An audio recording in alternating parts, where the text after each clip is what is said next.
ॐ नमो भगवते वासुदेवाय।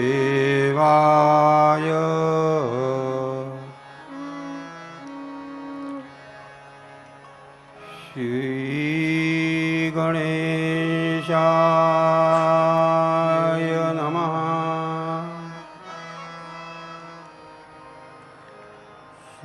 श्री सरस्वत्यै नमः।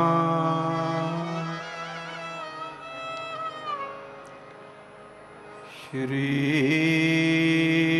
गणेशाय नमः।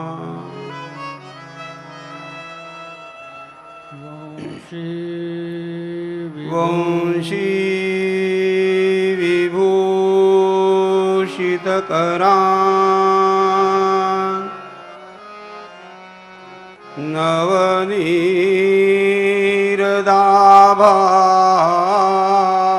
नवनीरदाभात्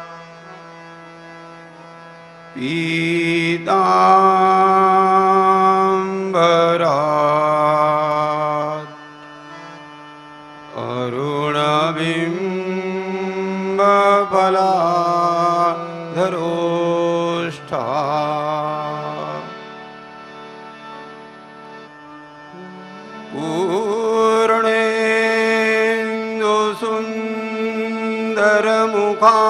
पूर्णेन्दुसुन्दरमुखात् अरविन्दनेत्रात्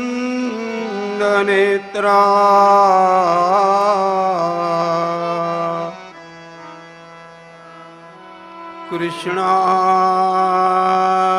परं किमपि तत्त्वमहं न जाने।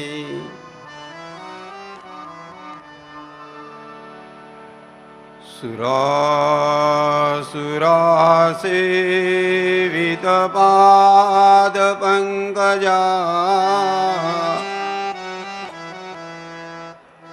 करे विराजत् कमनीयपुस्तका।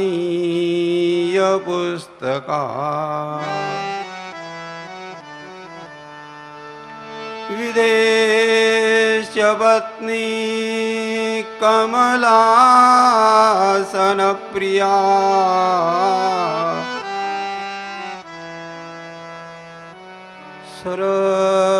सरस्वती नृत्यतु वाचि मे सदा। मनोजवं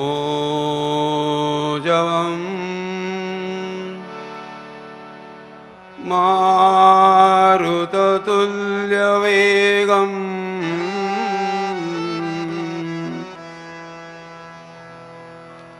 जितेन्द्रियं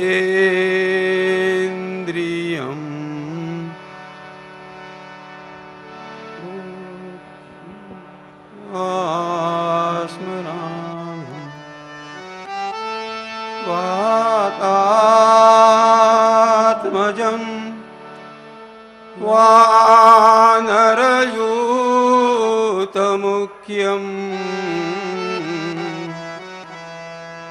श्रीरामदूतं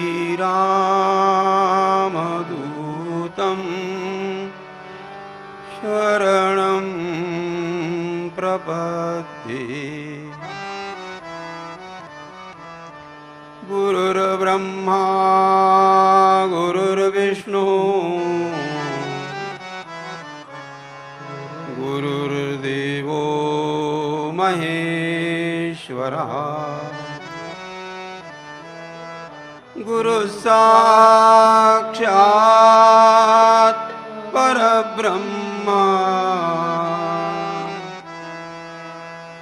तस्मै श्री गुरवे नमः।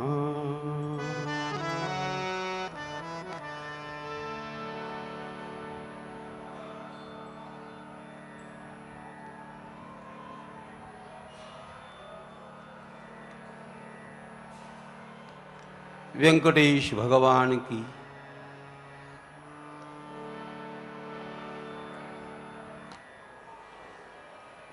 अति कृपा के कारण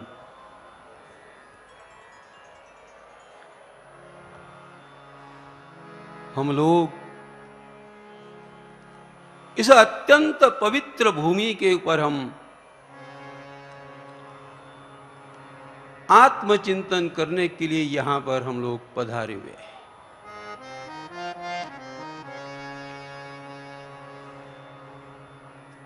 चिंतन घर में भी होता है, चिंतन गांव में भी होता है, चिंतन गौ माता के चरणारविंदों में बैठकर भी होता है।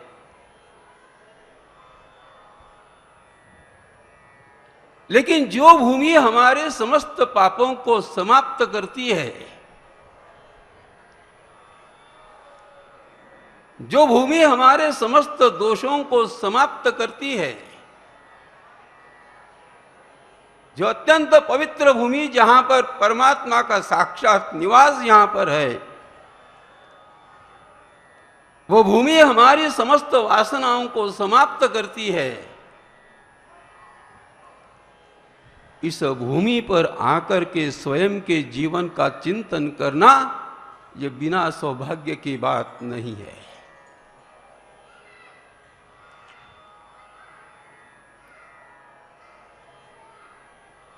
यहां आने से हमें क्या मिलेगा?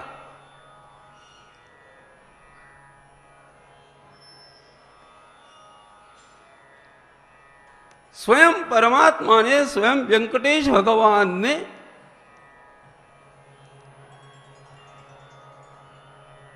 महालक्ष्मी माता को इस प्रकार का वचन दिया हुआ है। आप लोग जानते होंगे,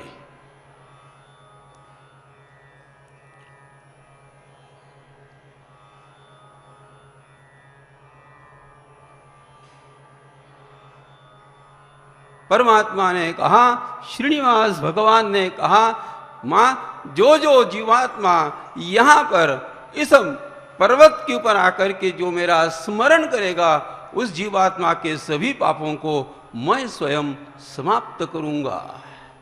यह परमात्मा का वचन है।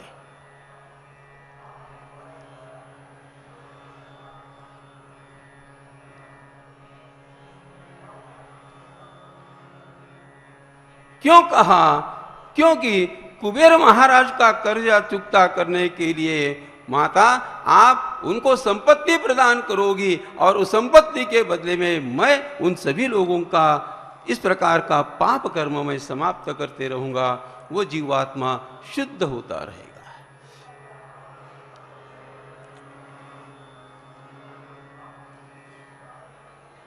स्थान बदलने से हमारे मन का विचार बदलता है। स्थान बदलने से हमारे शरीर में जिस प्रकार की वेव्स तैयार होती है, वो वाइब्रेशन भी बदले जाते हैं।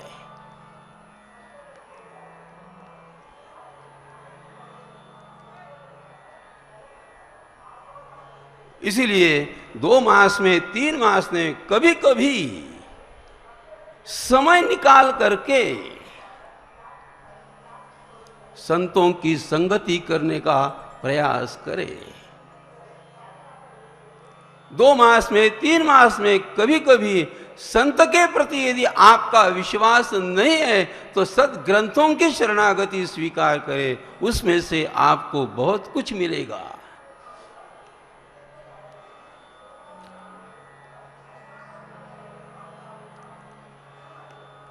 संत संगति अत्यंत महत्वपूर्ण साधन बताया गया। जो साधना करने से नहीं मिलेगा, जो तपश्चर्या करने से नहीं मिलेगा, जो दान धर्म करने से नहीं मिलेगा, जो योगाभ्यास करने से नहीं मिलेगा और कुछ साधन करने से नहीं मिलेगा, वह सब कुछ केवल एकाध संत की शरणागति स्वीकार करने से वो अनायास ही प्राप्त होता है। ये संतों का महत्व बताया।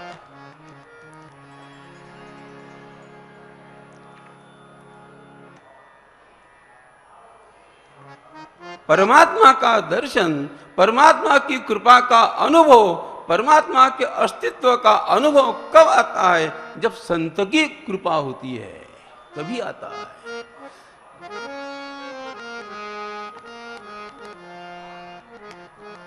भगवान ने किसी भी जीवात्मा को सीधा दर्शन नहीं दिया। भगवान ने किसी भी जीवात्मा का कल्याण सीधा नहीं किया, संत के माध्यम से ही किया। इसीलिए हमारे महाराष्ट्र के संतों का विश्वास परमात्मा के प्रति है। हमारे तुकाराम जी महाराज अत्यंत सरल भाषा में कहते, भगवान की कृपा कब होगी? जब संत संगति होगी, तब परमात्मा की कृपा का अनुभव। संतांची ये पाई हा माझा विश्वास, सर्व भावे दास झालो त्यांचा, तेची माझे हित करीती सकळ, जिने हा गोपाळ कृपा करी।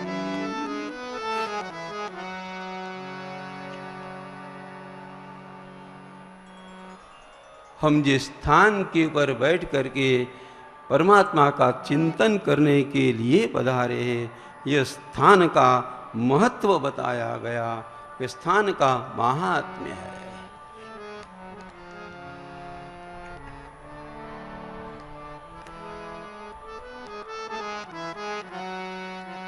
क्यों तीर्थों में जाना चाहिए? क्यों गंगा जी के तट के ऊपर जाना चाहिए?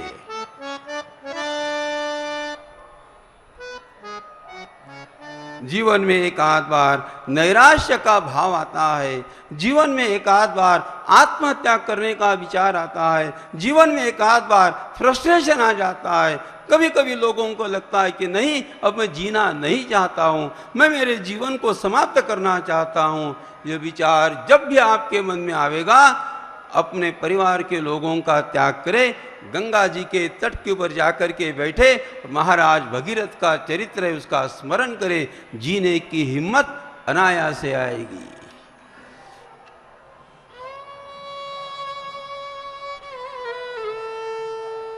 यह भूमि का परिणाम है।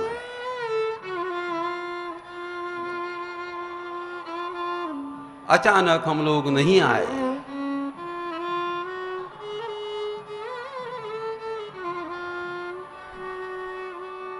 परमात्मा ने हम लोगों को बुलाया। All of us are selected person, selected pure souls. हम सभी लोगों के शरीर में जो एक पवित्र आत्मा है, इस पवित्र आत्मा का परिणाम यह हुआ, परमात्मा ने हमको यहाँ पर अनाहुत निमंत्रण हमें दिया और हम जब यहाँ पर पधारे।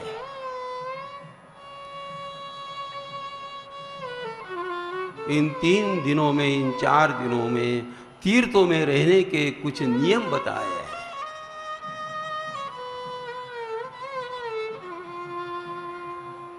श्रद्धा का भाव अंतःकरण में है, भक्ति का भाव यदि अंतःकरण में है, निष्ठा का भाव यदि अंतःकरण में है, परमात्मा के प्रति यदि 100% भरोसा है, तो हमारी यात्रा होती है।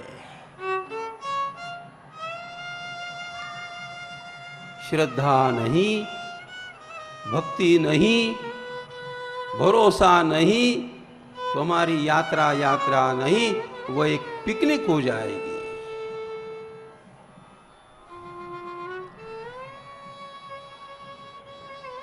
तीर्थों में कृपा करके मैं आप सभी से एक प्रार्थना करना चाहता हूं, 4 दिनों में किसी से भी किसी भी प्रकार की सेवा ग्रहण न करें,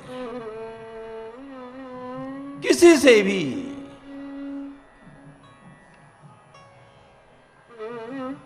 क्योंकि शास्त्र का मत इस प्रकार का है, तीर्थ में यदि हम लोग किसी से सेवा ग्रहण करते हैं तो हमारे पुण्य का क्षय धीरे धीरे हमारा पुण्य सेवा करने वाले जीवात्मा को अनायास से वो प्राप्त होता है। तीर्थों में सेवा ग्रहण न करे, शास्त्रकार बताते तीर्थों में ज्यादा से ज्यादा लोगों की सेवा करने का प्रयास करें।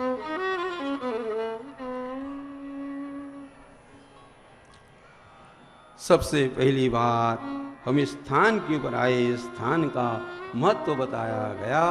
और दूसरी विशेष बात इस प्रकार की है कि श्रीमद् भागवत जी का श्रवण करने के लिए हम लोग यहाँ पर पधारे।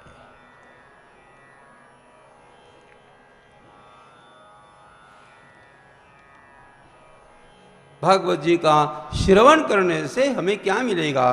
भागवत जी का श्रवण करने से हमें किस प्रकार की उपलब्धि होती? शास्त्रकार बताते हैं भागवत जी का श्रवण करना ये हर एक जीवात्मा के बस की बात नहीं।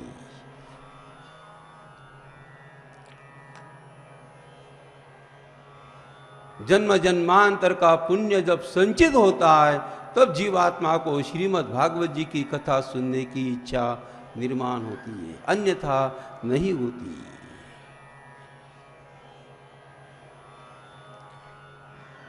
जन्मांतरे भवेत् पुण्यम तदा भागवतम लभेत्। पुण्य का संचय आवश्यक है।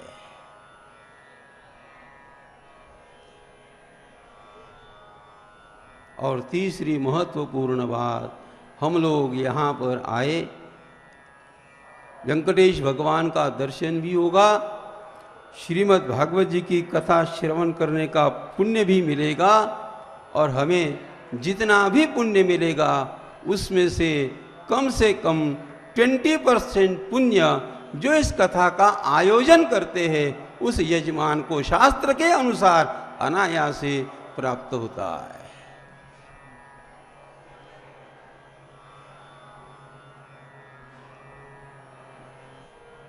निमित्त कौन है, यह महत्वपूर्ण बात है। गीता जी का अध्ययन करते समय जैसे ही अर्जुन ने कहा प्रभु मैं युद्ध करना नहीं चाहता हूं, परमात्मा ने कहा अर्जुन आप ऐसा न समझे, आप युद्ध नहीं करने से ये सामने वाले लोग जीवित रहने वाले नहीं। मैं किसी को भी इस रथ में बिठा करके इन कौरवों का मैं वध करना चाहूंगा, इन सभी कौरवों को मैं मार सकता हूं। मैं बार बार आपकी प्रार्थना करता हूं, इसका एकमेव कारण निमित्त मात्रम भव सव्यसाचिन, इतने बड़े युद्ध का क्रेडिट आपको मिलना चाहिए, इसीलिए मैं आपकी प्रार्थना कर रहा हूं। मैं श्रीमान गोपाल बाला प्रसाद जी अजमेरा तथा अजमेरा परिवार को बहुत बहुत धन्यवाद देता हूं, इन सभी लोगों का भाग्योदय करने के लिए आपने इस प्रकार का जगत की अद्वितीय पवित्रतम भूमि में बुला करके सभी का उद्धार करने का प्रयास आप लोगों ने किया। आपको बहुत बहुत धन्यवाद। आसान नहीं है जी।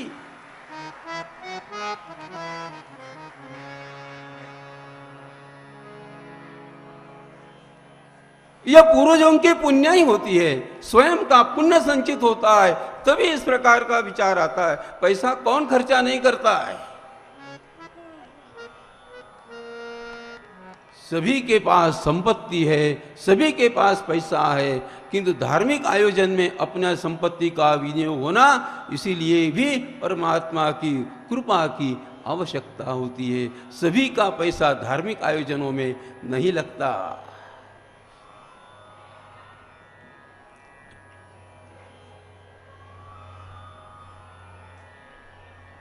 इन सभी परिवार के सज्जनों को मैं अनेक अनेक धन्यवाद और मेरी व्यासपीठ की ओर से अनेक अनेक आशीर्वाद देना चाहता हूं। उनका भाग्योदय हो।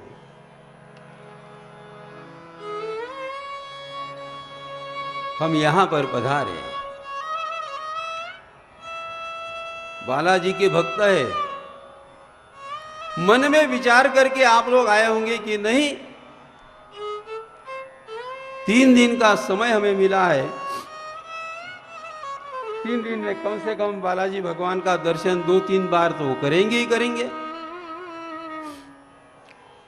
और जितनी बार जाएंगे उतनी बार ठाकुर जी से पैसा मांगते रहेंगे, दो दो दो और दो, मांगने के लिए।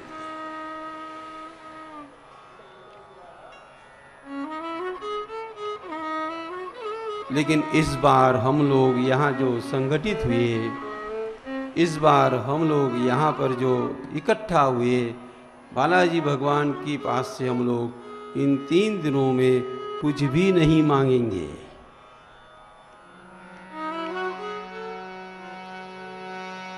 मन में विचार आ गया, मैं मांगन वास्ते तो आया आटे, यहाँ मांगने के लिए तो आए, मत मांगो।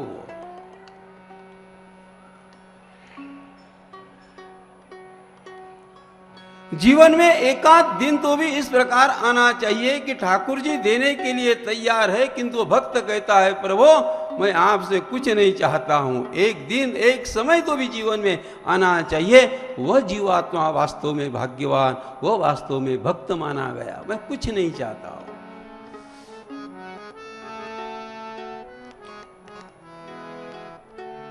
थोड़ा सावधान रहो। भगवान जब बहुत ज्यादा संपत्ति देता है, भगवान जब बहुत ज्यादा पैसा देता है, भगवान जब बहुत ज्यादा कीर्ति देता है, तो थोड़ा सावधान हो जाना चाहिए। शायद इसमें हमारा कल्याण नहीं है।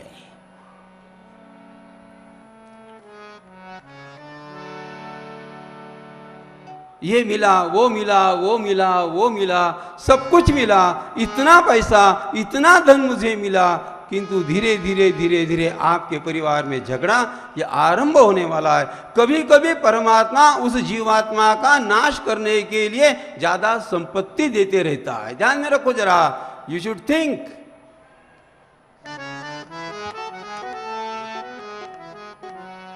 भगवान की कृपा है इसलिए भगवान पैसा देता है, ऐसा न समझे। शायद ज्यादा पैसा देकर के परमात्मा मेरा अकल्याण करना चाहते हैं। थोड़ा सावधान होना सीखो।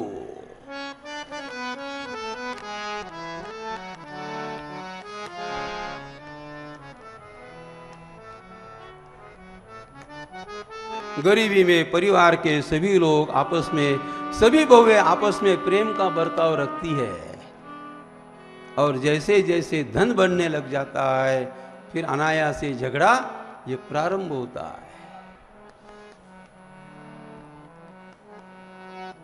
इसलिए मांगना नहीं चाहिए। हम यहाँ पर केवल परमात्मा को धन्यवाद देने के लिए आए। प्रभु आपने मुझे सब कुछ दिया, अब मैं और ज्यादा कुछ नहीं चाहता।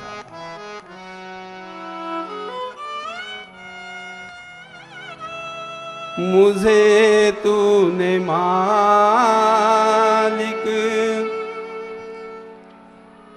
बहुत कुछ दिया है, तेरा शुक्रिया है, तेरा शुक्रिया है।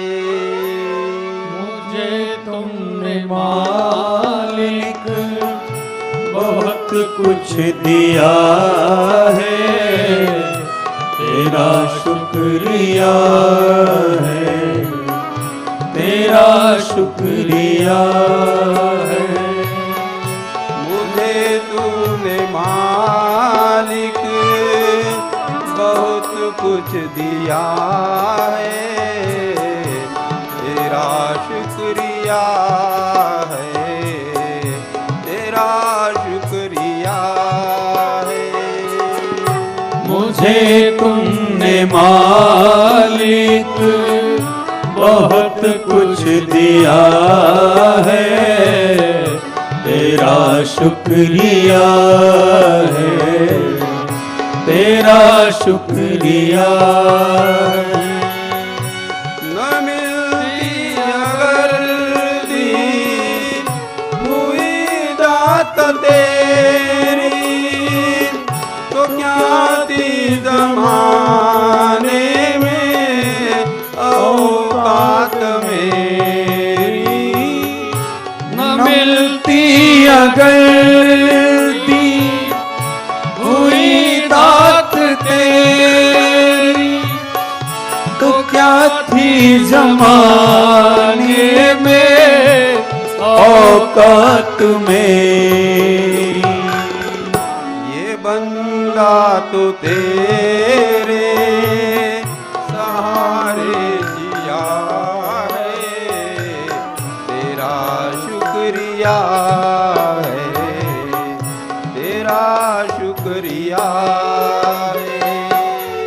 ये बंदा तो तेरे सहारे जिया है, तेरा शुक्रिया है, तेरा शुक्रिया है।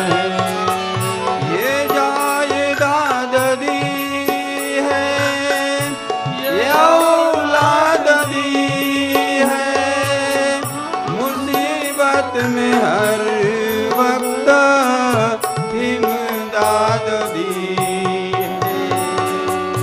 ये जायदाद दी है, ये औलाद दी है, मुसीबत में हर वक्त इमदाद दी है।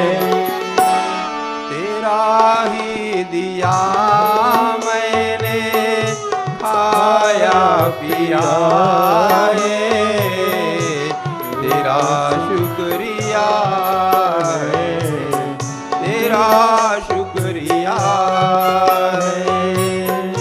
तेरा ही दिया मैंने खाया पिया है, तेरा शुक्रिया है, तेरा शुक्रिया है। मेरा ही नहीं तू सभी का है दाता, सभी को सभी कुछ है देता दिलाता। मेरा ही नहीं तू सभी का है दाता, सभी को सभी कुछ है देता दिलाता। जो खाली था ये दामन तूने भर दिया है, तेरा शुक्रिया है, तेरा शुक्रिया है। जो खाली था दामन तूने भर दिया है, तेरा शुक्रिया है, तेरा शुक्रिया है। तेरी बंदगी में बंदा हूँ मैं मालिक, तेरे ही करम से मैं जिंदा हूँ मालिक। तेरी बंदगी से मैं बंदा हूँ मालिक, तेरे ही करम से मैं जिंदा हूँ मालिक। तुम्ही ने तो जीने को काबिल बनाया, तेरा शुक्रिया है, तेरा शुक्रिया है। तुम्ही ने तो जीने के काबिल किया है, तेरा शुक्रिया है, तेरा शुक्रिया है। मेरा भूल जाना, तेरा ना भुलाना, तेरी रहमतों का कहाँ है ठिकाना। मेरा भूल जाना,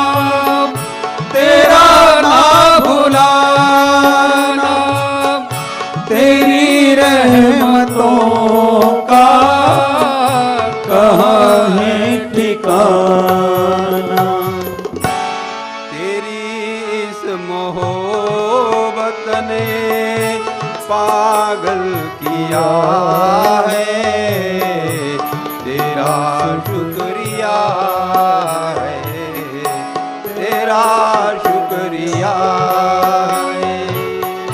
तेरी इस मोहब्बत ने पागल किया है, तेरा शुक्रिया है, तेरा शुक्रिया है।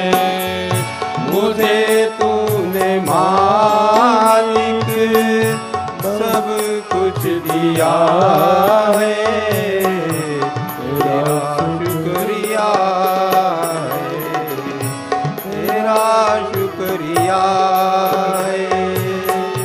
मुझे तुमने मालिक बहुत कुछ दिया है, तेरा शुक्रिया है, तेरा शुक्रिया है। सीता राम राम राम सीता राम राम राम सीता राम राम राम सीता राम राम राम सीता राम राम राम सीता राम राम राम सीता राम राम राम सीता राम राम राम सीता राम राम राम सीता राम राम राम सीता राम राम राम सीता राम राम राम।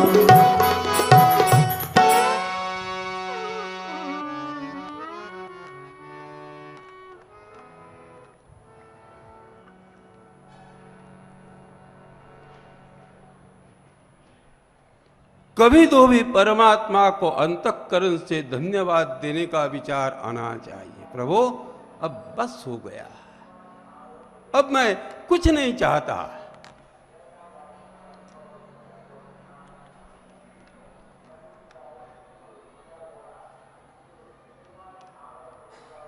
लेकिन प्रापंचिक सांसारिक जीवात्मा का मन संपत्ति में इस प्रकार का चिपका हुआ होता है, वो छोड़ना नहीं चाहता।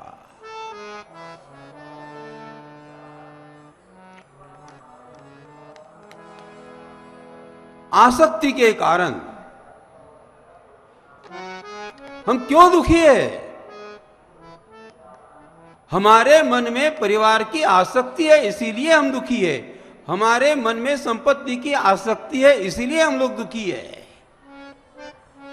जिसने अपने अंतःकरण से आसक्ति का भाव निकाल दिया, वो जीवात्मा दूसरे क्षण में वो सुखी बन गया।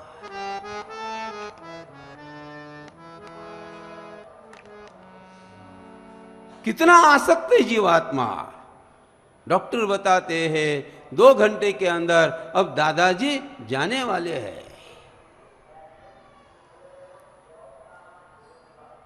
दादाजी को भी पता है अब मैं जाने वाला हूं, लेकिन जब पोता पास में आता है और दादाजी से पूछता है कि कहो आपकी अंतिम इच्छा क्या है, वह 90 साल का दादा बताता है एक बार मैं पत्नी को दादी को देखना चाहता हूं। Just imagine. अरे जिस सुख की प्राप्ति आपको 90 साल में नहीं मिली, जिस सुख की प्राप्ति आपको 50-60 साल में लगातार सुख लेने के पश्चात भी नहीं मिली, तो भी मनुष्य का मन प्रपंच में इस प्रकार चिपका हुआ होता है।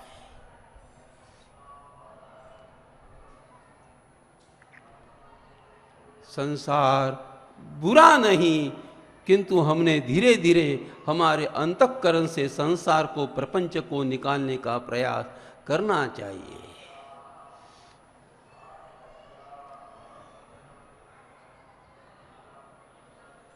This is the universal truth. Each and everybody is want to go. उसको जाना ही पड़ेगा।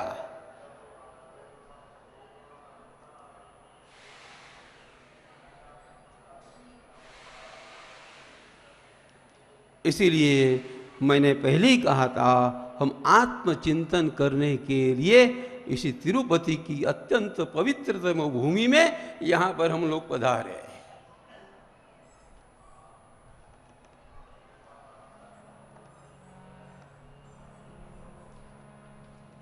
ऐसा संकल्प करके यदि कोई आपका श्रोता कोई संकल्प करके यदि आपने गांव में जब जाएगा कि नहीं प्रभु अब मैं आपके पास आते रहूंगा, किंतु मेरे जीवन में अंतिम समय तक मैं आपको परेशान करने के लिए, आपके पास मांगने के लिए मैं दोबारा कदापि नहीं आऊंगा, ये भाव जिस मनुष्य के बुद्धि में स्थिर हो गया उसका परम कल्याण हुआ, ऐसा समझो।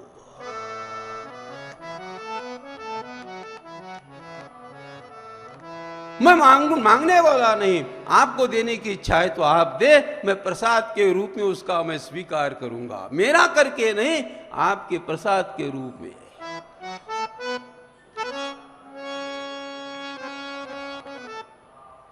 अच्छा बंगला बनाया, बहुत बड़ा मकान बनाया।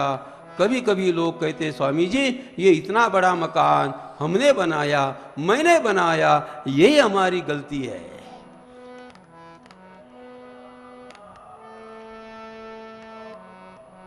स्वामी जी कुछ साल के पहले हमारे पास कुछ भी नहीं था, मेरे बच्चों को रहने के लिए अच्छा मकान तक नहीं था, किंतु प्रतिवर्ष में बालाजी जाते रहा और बालाजी भगवान की कृपा से प्रसाद के रूप में ये बंगला परमात्मा ने मुझे प्रदान किया। प्रसाद समझ करके उस वस्तु का स्वीकार करे, वो वस्तु आपका कल्याण करेगी।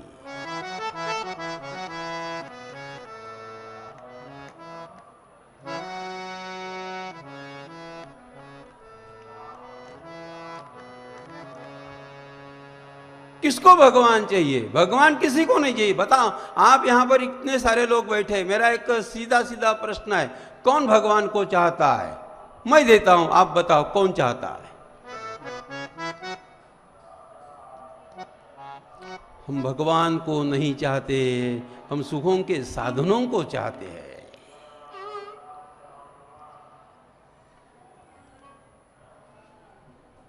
क्योंकि भगवान को पाना ये सबके बस की बात नहीं। हमारा भागवत शास्त्र बताता है, संत्यज्य सर्व विषयान् तव पाद मूलम।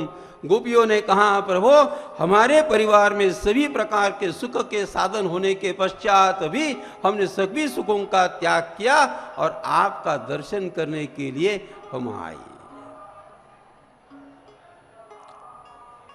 भगवान का दर्शन करना, भगवान को पाना यानी हमारे सभी शारीरिक सुखों का परित्याग करना, हमारे सभी मानसिक सुखों का परित्याग करना, तत्पश्चात परमात्मा की कृपा का अनुभव। जब तक शारीरिक सुखों की लालसा है, जब तक हमारे मन में किसी प्रकार की लालसा वासना निर्माण होती, तब तक परमात्मा की कृपा का अनुभव आना कदापि संभव नहीं।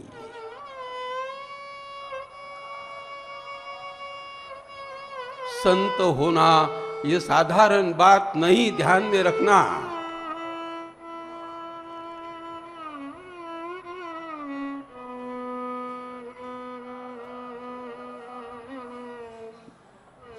No complain, no request. मेरे परिवार में किसी भी प्रकार का दुख आ गया, मेरे परिवार में किसी भी प्रकार का संकट आ गया, नो कंप्लेन। भगवान की इच्छा है, ठीक है।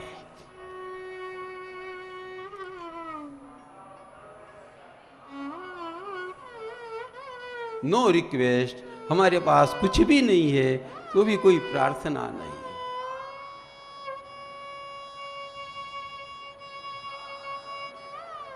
जीवन में कभी तो भी विचार करना चाहिए, वेयर टू स्टॉप, हमें कहां रुकना चाहिए। बस अब इतना कमा लिया। मैं तो विश्वास के साथ में कहता हूं, आप भगवान से एक बार एकांत में बैठ करके एक कॉन्ट्रैक्ट तैयार की, एक एग्रीमेंट आप परमात्मा के साथ करें। प्रभु यदि आपने मुझे 10 करोड़ 20 करोड़ एक बार आपने दे दिए, उसके बाद जीवन में मैं आपसे कभी भी कुछ नहीं मांगूंगा, ये कॉन्ट्रैक्ट आप एग्रीमेंट तैयार करें और फिर जीने का प्रयास करें। परमात्मा 100% देता है, लेकिन मनुष्य इतना पागल है, उतना मिलने के पश्चात भी वो मांगना छोड़ता नहीं। फिर परमात्मा अधोगति की ओर उसी जीवात्मा को लेकर के जाता है। आपने मांगा उतना मैंने दिया, अभी आप ज्यादा मांग रहे हो, that's the breach of the contract. अब आपकी अधोगति है, अब आपको नीचे जाना है।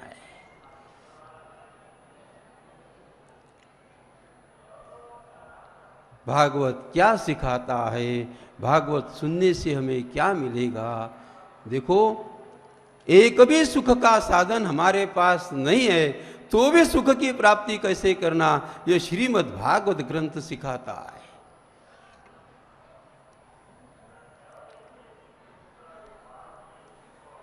एक भी सुख का साधन नहीं।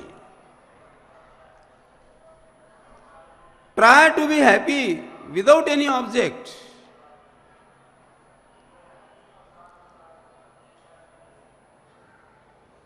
मनुष्य के पास सभी प्रकार के सुखों के साधन होते हुए भी मनुष्य सुखी नहीं, और एकाध दिगंबर अवस्था में जीवित रहने वाला कोई महात्मा, उसे सायंकाल का भोजन मिलेगा अथवा नहीं मिलेगा इसकी भी शाश्वती नहीं, तो भी उसके चेहरे के ऊपर जो आनंद हम देखते हैं वो श्रीमान मनुष्य के मुखारविंद के ऊपर नहीं देखते हैं।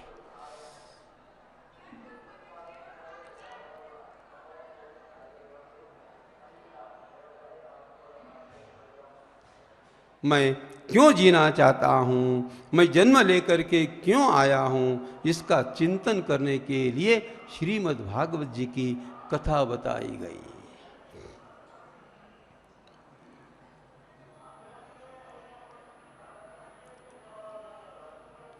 इसके लिए समय देते हैं, उसके लिए समय देते हैं, उसके लिए समय देते हैं।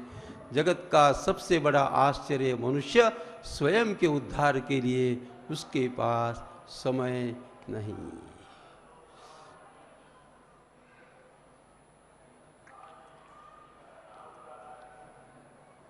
कभी एकांत में बैठे और अपने मन को, अंतःकरण को प्रश्न पूछे, मैं समाज के लिए समय देता हूँ, मृत्यु के समय में ये समाज मेरे काम आएगा, अंतःकरण से आवाज आएगी, मृत्यु के समय में काम नहीं आएगा। मैं परिवार के लिए इतना सब कुछ करता हूं, मृत्यु के समय में परिवार का कोई एकाध आदमी मेरी सहायता करेगा, आपकी अंतरात्मा आपको जवाब देगी, मृत्यु के समय में कोई सहायता नहीं कर सकता।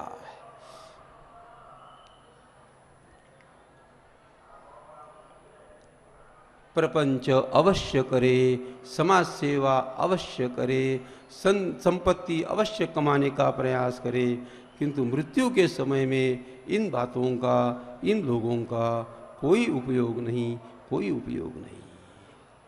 कर्मानुगो गच्छति जीव, ये कहा। इस मनुष्य ने स्वयं के व्यक्तिगत जीवन में यदि अच्छे कर्म किए होंगे तो ही उस कर्म को लेकर के इस जीवात्मा की यात्रा आरंभ होती है।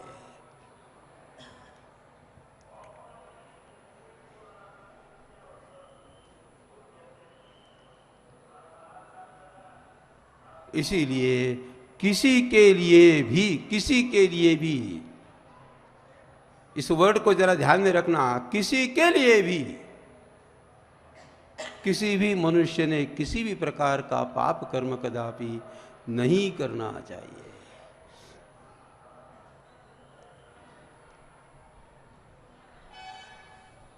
श्रीमद् भागवत जी का यह ग्रंथ मनुष्य के जीवन को दिशा देता है। श्रीमद् भागवत जी का यह ग्रंथ मनुष्य के जीवन में जीने की हिम्मत प्रदान करता है। श्रीमद् भागवत जी का यह ग्रंथ जीवात्मा की विवेक बुद्धि को वह जागृत करता है। श्रीमद् भागवत ग्रंथ किसी भी प्रकार का डिप्रेशन हो तो उसमें से बाहर निकालने की कला केवल श्रीमद् भागवत जी में है।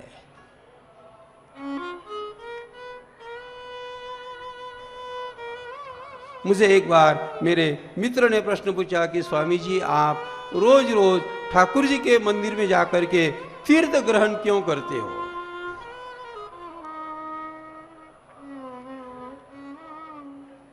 उस तीर्थ में क्या मिलता है? वो भी पानी होता है।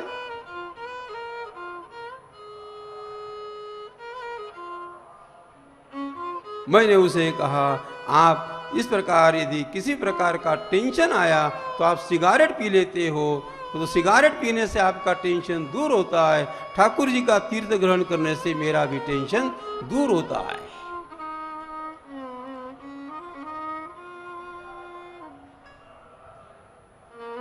हम लोग यहाँ पर इकट्ठा हुए, अत्यंत पवित्र भूमि मानी गई। यहाँ पर बैठे बैठे हम चिंतन करेंगे और थोड़ा संकल्प करके जाना, डरो मत। दोबारा जब कभी मैं बालाजी के दर्शन के लिए आऊँगा, उस समय में मैं हुंडी में मैं दक्षिणा दूंगा, लेकिन मैं कुछ भी अपेक्षा नहीं रखूंगा। ये हिम्मत रखो जरा। अरे ये ठाकुर इतना दयालु है, बिना न मांगने वाले लोगों को ये ज्यादा देता है, मांगने वाले लोगों को बहुत कम देता है। यथेच्छसि तथा कुरु। यदि आप देना चाहते हो तो आप दे, और यदि आप देना नहीं चाहते तो आप न दे। जिस अवस्था में आप मुझे रखना चाहते हो उस अवस्था में मैं सुखी रहूंगा। यह भाव अंतःकरण में आया, जीवात्मा का कल्याण हुआ। यह भागवत सिखाता है। आइए श्रीमद् भागवत जी को हम प्रणाम करेंगे।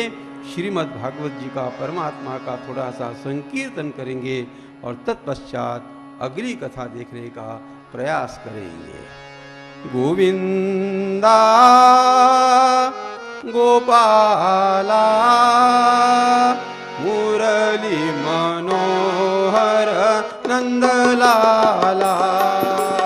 गोविंदा गोपाला मुरली मनोहर नंदलाला। गोविंदा गोपाला मुरली मनोहर नंदलाला। गोविंदा गोपाला मुरली मनोहर नंदलाला। मुरली मनोहर नंदलाला। मुरली मनोहर नंदलाला। मुरली मनोहर नंदलाला। मुरली मनोहर नंदलाला। गोविंदा गोपाला मुरली मनोहर नंदलाला।